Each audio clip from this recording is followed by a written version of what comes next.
Determining Data Security Controls and Compliance Requirements. Welcome to this module on determining data security controls and compliance requirements. Organizations must protect sensitive data using security controls that align with industry standards and legal regulations. In this lesson, we will explore different data states, how to choose security controls, and best practices for ensuring compliance with legal and industry standards. Let's get started. Data security controls are mechanisms used to protect sensitive information from unauthorized access, modification, or loss. These controls help organizations safeguard their data while complying with legal and regulatory requirements. Organizations implement security controls for these major reasons. Prevents data breaches, ensures that unauthorized users cannot access sensitive data. Maintains data integrity, protects data from being altered by unauthorized sources. Ensures compliance, helps organizations meet legal requirements such as GDPR, HIPAA, and PCI-DSS. Reduces insider threats, limits employee access to only the data they need. Now let's look at an example. A financial institution encrypts all credit card transactions using strong encryption algorithms. This ensures that even if a hacker intercepts the data, they cannot read or modify it. This is an example of a preventive security control. Here's how to implement effective data security controls. Use multiple layers of security, e.g. firewalls, encryption, access controls. Apply the principle of least privilege, POLP, to limit data access. Conduct regular security audits to identify vulnerabilities. Data exists in different states, and each state requires specific security controls to ensure its protection. Organizations categorize data into 3 states, each requiring different security controls. Let's go over them. Data in transit, data moving over networks, emails, online transactions, VPN traffic. Data at rest, data stored in databases, file systems, or cloud storage. Data in use, data actively being processed or edited in applications and memory. Here's an example. When a customer submits payment details online, the credit card information is data in transit. Once stored in a company's database, it becomes data at rest. When an employee processes a refund, it is data in use. Here's how to secure data in different states. Encrypt data in transit using TLS or VPNs. Secure data at rest with encryption and access controls.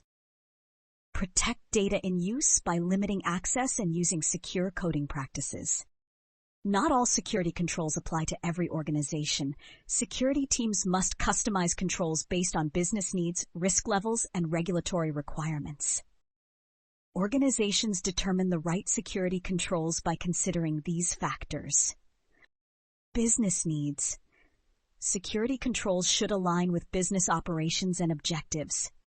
Risk level, high-risk data, medical records requires stronger controls than low-risk data. Regulatory requirements, compliance mandates dictate minimum security measures. Here's an example. A healthcare provider handling patient records under HIPAA compliance must implement strict access controls, audit logs, and data encryption, while a marketing company handling public survey data may require fewer security controls. Here's how to tailor security controls to meet business and compliance needs. Conduct risk assessments to determine appropriate controls. Avoid overcomplicating security. Use only necessary controls. Continuously review and update security policies as risks evolve. Many organizations follow industry standards and frameworks to guide their security practices and compliance efforts. These industry standards help organizations meet data security and compliance requirements. ISO 27001 Global Standard for Information Security Management. NIST Cybersecurity Framework, a risk approach to cybersecurity for organizations.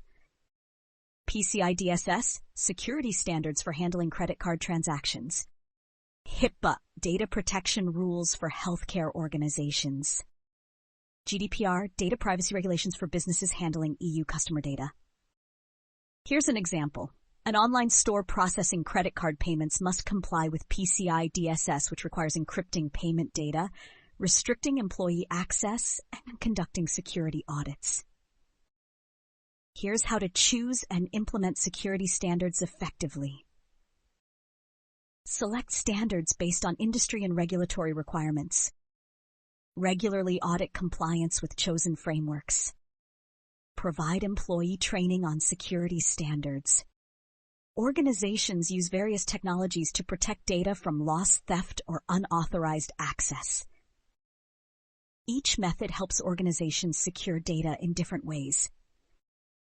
Digital rights management, DRM, controls how digital content is accessed and shared, e.g. restricting file copying. Data loss prevention, DLP, prevents unauthorized data transfers, e.g. blocking emails with sensitive attachments. Cloud Access Security Broker monitors and secures cloud-based data exchanges. Here's an example. A company implements DLP policies that prevent employees from copying customer records to USB drives, reducing the risk of data leaks. Here's how to implement data protection technologies effectively. Use DLP solutions to monitor and block unauthorized data transfers. Apply DRM to protect intellectual property and prevent data leaks. Deploy CASB solutions for visibility into cloud applications. Now let's summarize what we've learned about determining data security controls and compliance requirements.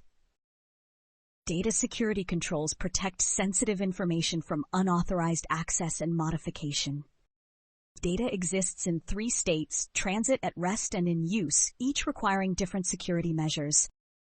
Security controls must be scoped and tailored based on business needs, risk levels, and compliance mandates. Industry standards like ISO 27001, NIST, PCI-DSS, HIPAA, and GDPR guide security best practices. Data protection methods such as DRM, DLP, and CASB help safeguard digital assets. By implementing the right security controls, organizations can protect their data, comply with regulations, and prevent security breaches. This concludes our module on determining data security controls and compliance requirements.